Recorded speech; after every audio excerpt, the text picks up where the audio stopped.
How to enable or disable show search on home screen on the iPhone 16 series.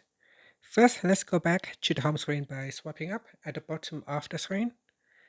And on the home screen, you can see that just above the dock, there is a search button. So to turn it off or to disable it, you can go into settings. So in here, tap on settings on the home screen. Then in settings, we scroll down. And then tap on home screen and app library. Next, go to search and then tap on show on home screen. Tap on the toggle button to turn it off or switch it on. And that's it. So now if I turn it off, I go back to my home screen. I do not have the search button at the top here.